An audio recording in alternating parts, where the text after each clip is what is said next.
श्रीराम समर्थ. श्री गोंदवलेकर महाराज प्रवचने दिवस 166. भगवंत जोडणे हाच एक धर्म. भगवंत जोडत असेल तर अधर्मही करावा. भगवंत जोडणे हाच एक धर्म. अभिमानाने कोणतेही कृत्य केले तर ते नाही भगवंताला पोचत. दानधर्म केला, धर्मशाळा बांधल्या, हे सर्व नाव होण्याकरिता जर केले तर त्याचा तुमच्या कल्याणाला काय उपयोग झाला?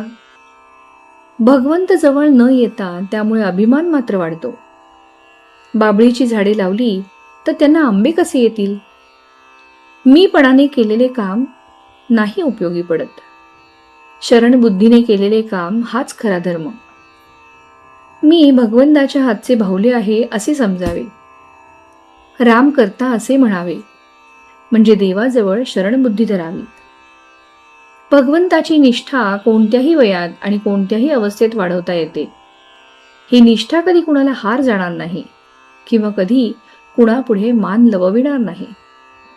एकदा भगवंतावर पूर्ण निष्ठा ठेवल्यावर मग काळजीचे कारणच काय? काळजीने कार्याचा नाश होतो आणि कर्तव्याचा विसर पडतो.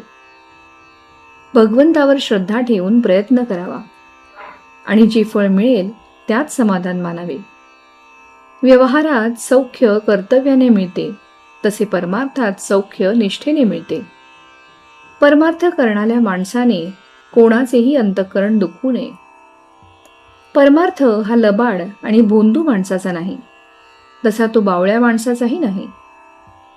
व्यवहारात कुणाला फसवू नये आणि कशाला भुलू नये.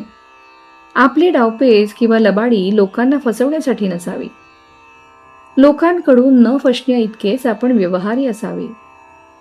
आपल्या हातामध्ये जितका पैसा असेल त्या मानानेच देवघेव करावी. व्यवहाराच्या दृष्टीने देणे न राहील असे वागावे.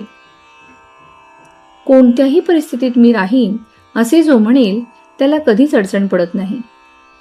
आपण श्रीमंतांचा द्वेष करू नये आणि गरिबांना कमी लेखू नये. अशी वृत्ती बनायला भगवंताची निष्ठा पाहिजे. प्रत्येकाला खायला प्यायला भरपूर मिळाले पाहिजे. ही संपत्तीची समान वाटणी होय. मोबदला न देता आपण पैसा घेतला तर तो ज्याचा घेतला त्याची वासना त्याला चिकटून बरोबर येते. काय गंमत आहे बघा. इतर बाबतीत मनुष्य वचन पाळण्याची पराकाष्ठा करतो, पण तो पैशाचे वचन देतो ते सहज आणि मोडतोही सहज. तेवढेच वचन पाळण्यात तो कुचराई करतो. पैसा नसून अडते आणि तो असून नडते, अशी आपली परिस्थिती आहे. संन्याशाने 1 दिवसाचा संग्रह करावा, गृहस्थाने 3 दिवसांचा संग्रह करावा. आपल्याजवळ 3 दिवस खायला आहे असे पाहिल्यावर आपण मुळीच काळजी करू नये.